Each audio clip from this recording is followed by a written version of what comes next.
আজি মই instant jalebi recipe এটা আপোনালোকৰ লগত শ্বেয়াৰ কৰিব ওলাইছোঁ। যিহেতু পূজা পালেহিয়ে, এইবাৰ পূজাত ঘৰত থকা মাত্ৰ 3বিধ সামগ্ৰী ব্যৱহাৰ কৰি দোকানৰ দৰে জেলেপি ঘৰতে বনাব পাৰিব। আশা কৰিছোঁ আপোনালোকে আজিৰ এই ৰেচিপিটো চাই ভাল পাব। আহকচোন তেতিয়াহ'লে দেৰি নকৰি ৰেচিপিটোৰ মাজলৈ আগবাঢ়োঁ। একাপ মই ময়দা লৈছোঁ আৰু ময়দা কাপ ভালদৰে চালি ল'ম। আৰু মোৰ ময়দা চালা হৈ গ'ল, আপোনালোকে দেখিছে। তাৰপাছত ইয়াত মই ডাঙৰ চামুচেৰে 1 চামুচ গৰু ঘিউ দিছোঁ। আপোনালোকে ঘিউ নিদিয়াকৈও বনাওঁ বুলিলে বনাব পাৰিব। আৰু ঘিউ দিয়াৰ পিছত এইখিনি খুব ভালদৰে সানি ল'ম।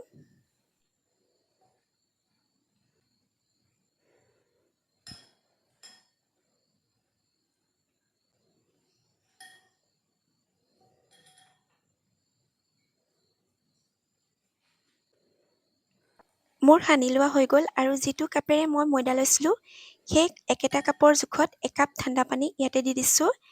এতিয়া এইখিনি 10ৰ পৰা 15 মিনিটমান সময় হাতেৰে ভালদৰে ফেটি ল'ম, কাৰণ আমি ইনষ্টেণ্ট বনাম।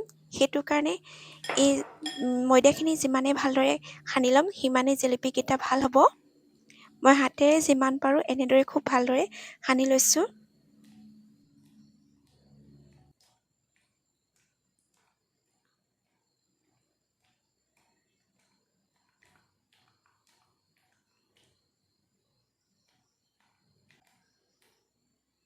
এয়া দেখিছে 15 মিনিটমান সময় সানি লোৱাৰ পিছত তললৈ পেলাই দিলে এডাল ৰিবনৰ নিচিনা হৈছে।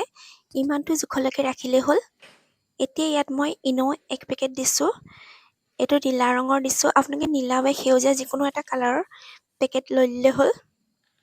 আৰু যদি ইন' নিদিয়ে, ইন'ৰ সলনি আধা চামুচ খোৱা ছ'ডা ব্যৱহাৰ কৰিব পাৰে।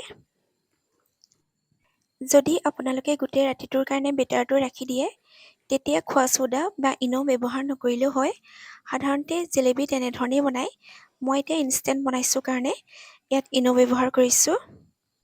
ইন'খিনি দিয়াৰ লগে লগে ইয়াত দেখিছেনে বেটাৰটো কিমান ফুলি আহিছে।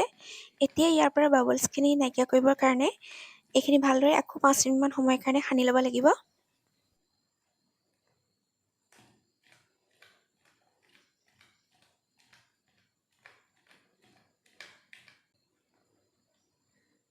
পাঁচ মিনিটমান সময় হাতেৰে ভালদৰে ফেটি লোৱাৰ পিছত ইয়াত দেখিছে এটা খুব ধুনীয়া মিহি বেটাৰ তৈয়াৰ হৈ গ'ল।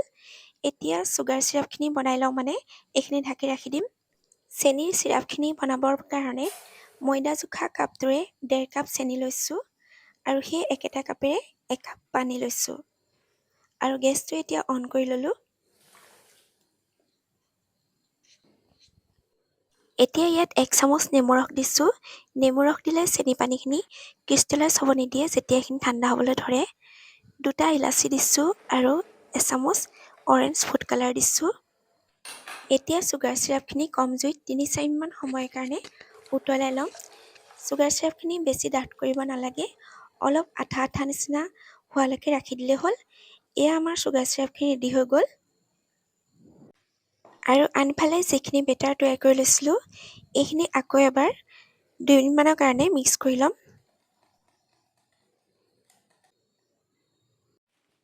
আৰু এয়া এতিয়া পাইপিং বেগ এটা লৈ লৈছোঁ। ইয়াত এতিয়া গোটেই বেটাৰখিনি দি লৈছোঁ।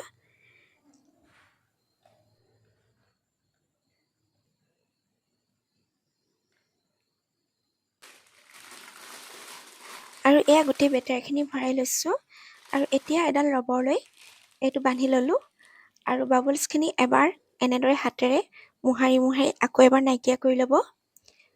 আৰু কেঁচিয়াখনৰ সহায়ত অকণমান আগটো কাটি লৈছোঁ।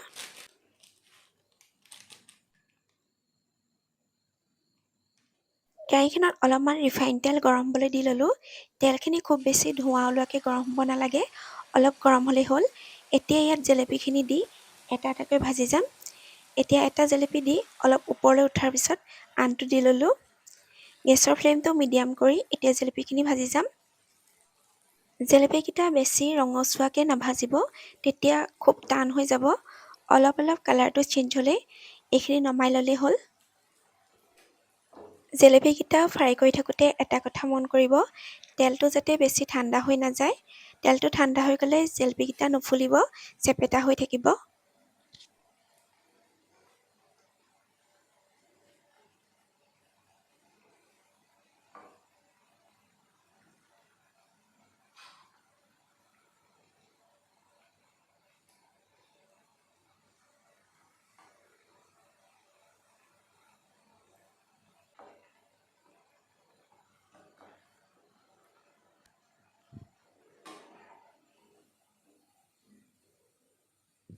এয়া দেখিছে জেলেপীকেইটা অলপ কালাৰ চেঞ্জ হ'লত মই ইয়াক নমাই ল'লোঁ আৰু লগালগ চুগাৰ চিৰাপখিনিত এয়া দি দিছোঁ।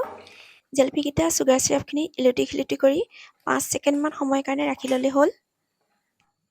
বেছি সময় চুগাৰ চিৰাপত ৰাখিলে জেলেপীখিনি বেছি কোমল হৈ যাব। আৰু এতিয়া মই বাকী থকা জেলেপীকেইটাও ভাজি ল'ম।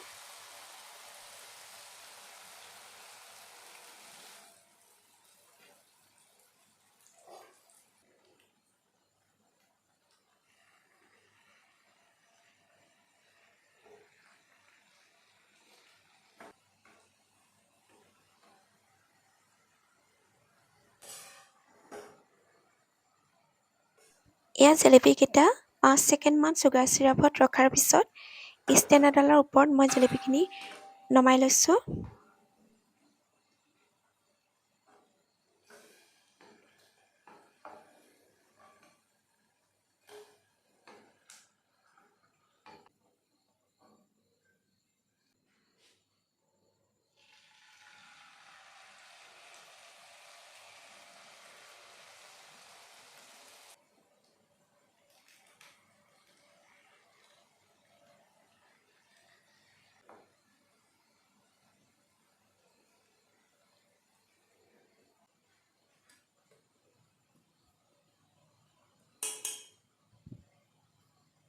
এয়া দেখিছে মই জেলেপীকেইটা চুগাৰ চিৰাপৰ পৰা ষ্টেণ্ড এডাললৈ উলিয়াই লৈছোঁ। তেতিয়া জেলেপীত থকা এক্সট্ৰা চুগাৰ চিৰাপখিনি তললৈ গুচি যাব।